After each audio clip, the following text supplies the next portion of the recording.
Assalamualaikum warahmatullahi wabarakatuh. Perkenalkan, nama saya Najula.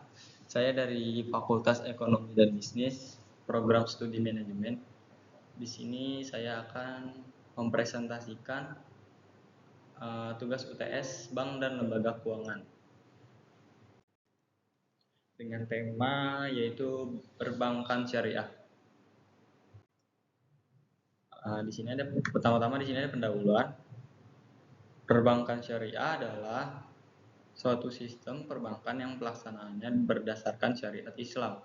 Pembentukan sistem ini berdasarkan adanya larangan dalam agama Islam untuk meminjamkan atau memungut pinjaman dengan mengenakan suku bunga yang bersifat riba, serta larangan untuk berinvestasi pada usaha. Sejarah perbankan syariah di Indonesia. Suatu bentuk awal ekonomi pasar dan merkantilisme yang oleh beberapa ekonomi disebut sebagai kapitalisme Islam telah dimulai berkembang antara abad ke-8 dan ke-12. Perekonomian moneter pada periode tersebut berdasarkan mata uang dinar dan dirham yang beredar luas saat itu, yang menyatukan wilayah-wilayah yang sebelumnya independen secara ekonomi. Perbankan syariah secara global tumbuh dengan kecepatan 10-15% per tahun, yaitu tahun 2014 sampai 2018, dan menunjukkan tanda-tanda pertumbuhan yang konsisten di masa yang akan datang. Laporan dari International Association of Islamic Banks dan Analysis Prof. Khursyid Ahmad menyebutkan bahwa hingga tahun 1999 telah terdapat lebih dari 200 lembaga keuangan Islam yang beroperasi di seluruh dunia, yaitu di negara-negara dengan mayoritas penduduk muslim serta negara-negara lainnya di Eropa, Australia maupun Amerika. Diperkirakan terdapat lebih dari $. Kemudian di sini ada regulasi baik bank syariah. Regulasi bagi bank syariah. Yang pertama yaitu ada UU nomor 72 tahun 1992 tentang perbankan syariah, menetapkan bahwa perbankan syariah di Indonesia menganut dual banking system. Yang kedua yaitu ada Undang-Undang nomor 10 tahun 1998 sebagai penyempurnaan undang-undang sebelumnya dituangkan dalam surat keputusan Direktur Bank Indonesia dan dikuatkan dalam bentuk peraturan Bank Indonesia. Pada pasal 1-13 disebutkan berlakunya hukum Islam. Kemudian di sini ada pengertian bank syariah. Bank pada dasarnya adalah entitas yang melakukan penghimpunan dana dari masyarakat dalam bentuk pembiayaan atau dengan kata lain melaksanakan fungsi intermediasi keuangan. Dalam sistem perbankan di Indonesia terdapat dua macam sistem operasional perbankan, yaitu bank konvensional dan bank syariah. Kemudian di sini ada tujuan dan fungsi bank syariah. Perbankan syariah dalam melakukan kegiatan usahanya berasaskan pada prinsip syariah, demokrasi, ekonomi, dan prinsip kehati-hatian.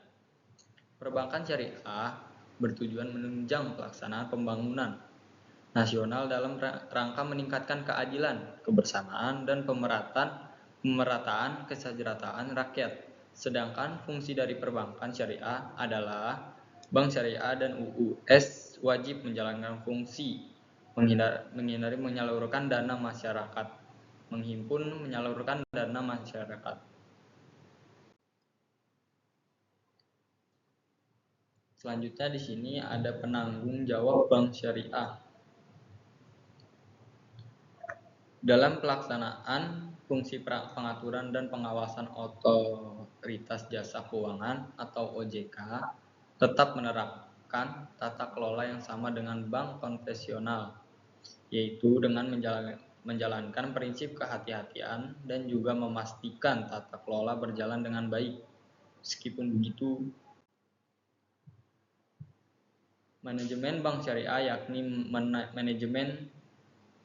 kemudian di sini ada manajemen bank syariah. Manajemen bank syariah yakni manajemen lembaga yang melakukan penghimpunan dana dari masyarakat dalam bentuk pembiayaan atau melaksanakan fungsi intermediasi keuangan.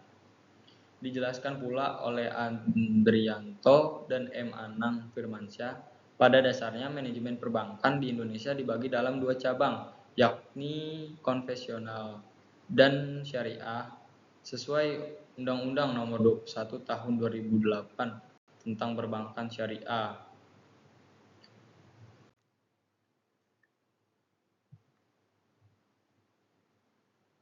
Kemudian di sini ada jenis bank syariah. Perlu diketahui bahwa secara umum terdapat dua bentuk usaha dari bank syariah itu sendiri. Pertama adalah bank umum syariah dan yang kedua adalah bank pembiayaan rakyat syariah atau BPRS.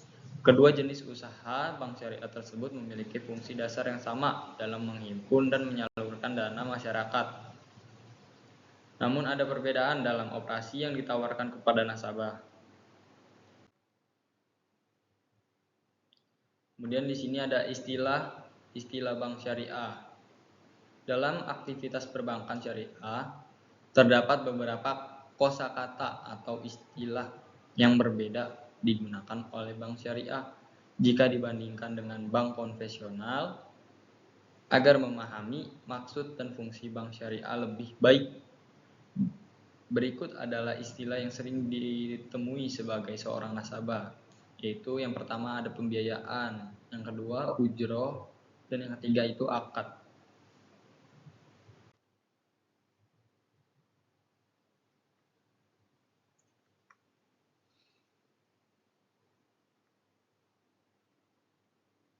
Kemudian di sini ada layanan perbankan syariah. Perkembangan pesat dari perbankan syariah menuntut layanan prima dari industri perbankan syariah sehingga semakin mudah diakses oleh masyarakat luas. Di mana saja layanan bank syariah dapat ditemukan, perhatikan logo IB yang dipasang di depan kantor bank yang telah resmi beroperasi sebagai bank syariah, BUS, UUS, dan BPRS, baik kantor cabang maupun kantor layanan syariah.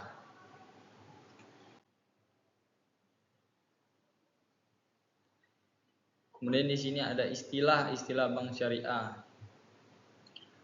Transaksi yang dilarang, yaitu penyebabnya terlarangnya sebuah transaksi disebabkan faktor berikut. Yang pertama ada haram zatnya. Transaksi yang dilarang oleh prinsip syariah dikarenakan zatnya adalah jelas sesuai pedoman Al-Quran dalam hadis, sebagai contoh minuman keras, bangkai, daging babi, dan sebagainya. Kemudian di sini ada riba. Dalam ilmu fikih, riba dibedakan menjadi 3 jenis, yaitu riba fadl, riba nasiyah, dan riba jahiliyah. Yang pertama itu ada riba fadl, disebut juga riba buyu, yaitu riba yang timbul akibat. Yang pertama itu ada riba fadl, disebut juga riba buyu, yaitu riba yang timbul akibat pertukaran barang sejenis yang tidak memenuhi kriteria sama kualitasnya, sama kuantitasnya, dan sama waktu penyerahannya. Yang kedua itu ada riba nasiyah. Riba nasiyah disebut juga riba duyun, yaitu riba yang timbul akibat hutang piutang yang tidak memenuhi kriteria untuk muncul bersama. Kemudian ada produk perbankan syariah.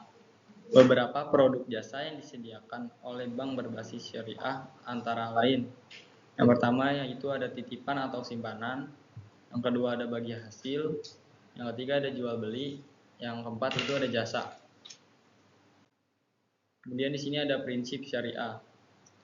Aturan perjanjian berdasarkan hukum Islam antara bank dan nasabah untuk penyimpanan dana atau pembiayaan kegiatan usaha. atau kegiatan lainnya yang dinyatakan sesuai dengan syariat Islam.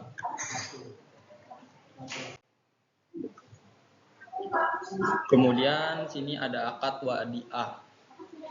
Perjanjian penitipan dana atau barang dari pemilik kepada penyimpanan dana atau barang dengan kewajiban bagi pihak yang menyimpan untuk mengembalikan dana atau barang titipan sewaktu-waktu. Yang kedua ada wadi'ah ad-damana. Adalah wadi'ah di mana si penerima titipan dapat memanfaatkan barang titipan tersebut dengan seizin pemiliknya dan menjamin untuk mengembalikan titipan tersebut secara utuh setiap saat si pemilik menghendakinya. Kemudian di sini ada wadi'ah yad al-amanah. Adalah wadi'ah di mana si penerima titipan tidak bertanggung jawab atas kehilangan dan kerusakan yang terjadi pada barang titipan, selama hal ini bukan akibat dari kelalaian atau kecerobohan penerima titipan dalam memelihara titipan tersebut. Mungkin itu saja penjelasan dari saya. Terima kasih, mohon maaf atas kekurangan dan kesalahannya. Terima kasih. Wassalamualaikum warahmatullahi wabarakatuh. Oke,